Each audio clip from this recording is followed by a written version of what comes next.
좀 이렇게 시간이 안 가는지 정말 버스 안에서 going 이불 속에서 going은 언제나 너에게 going. Salam sejahtera bagi kita semua. Perkenalkan, nama saya Antonia Andita Widya Lestari Laia dari Prodi S1 Kebidanan. Di sini saya akan menjelaskan tentang anatomi pelviks.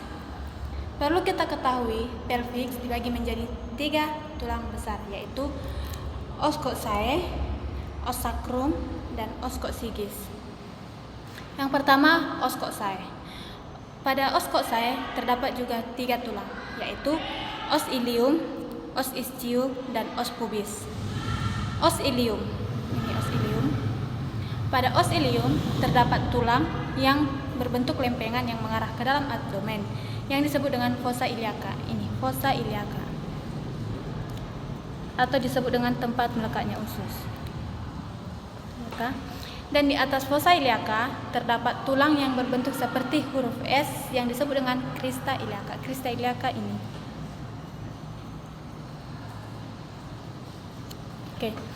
Pada crista iliaca terdapat 2 tonjolan, yaitu depan dan belakang.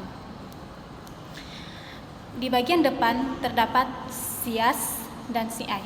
Sias adalah spina iliaca anterior superior, bagian depan atas. Ini bagian depan atas. Dan CI adalah spina iliaca anterior inferior. Ini bagian depan bawah.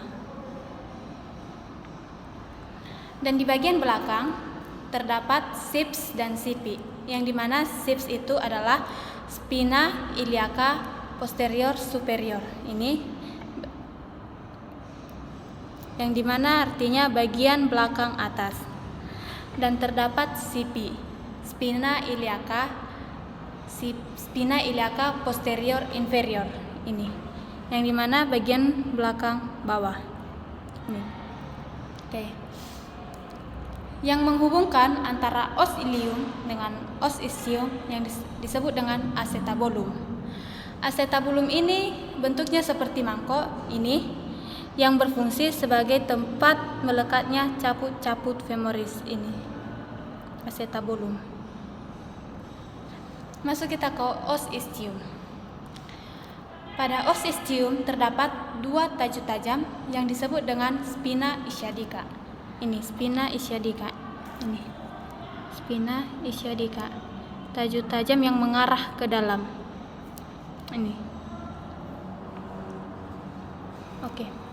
Dan terdapat 2 tajuk tumpul yang mengarah keluar. Tajuk tumpulnya ini.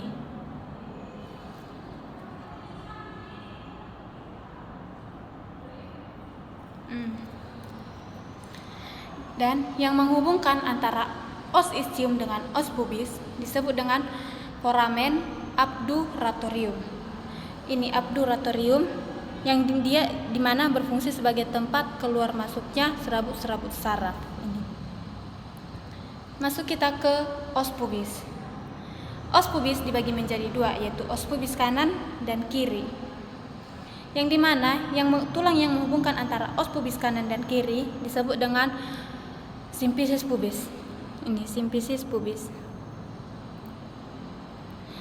Di atas symphysis pubis disebut dengan ramus pubis, dan di bawahnya disebut dengan arcus pubis. Ini arcus pubis.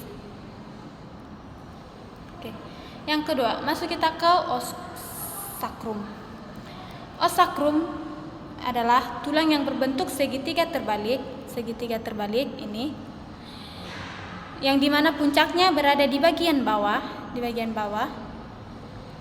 yang memiliki 5 lubang yang berpasangan. Ini 5 lubang yang berpasangan, yang dimana fungsinya sebagai tempat keluar masuknya serabut-serabut sakralis. Ini. Dan di atas os sacrum terdapat tulang yang berbentuk seperti cincin yang disebut dengan promontorium. Ini promontorium. Ini. Dan di belakang promontorium terdapat lumbal 5. Ini lumbal 5-nya ya. Ini.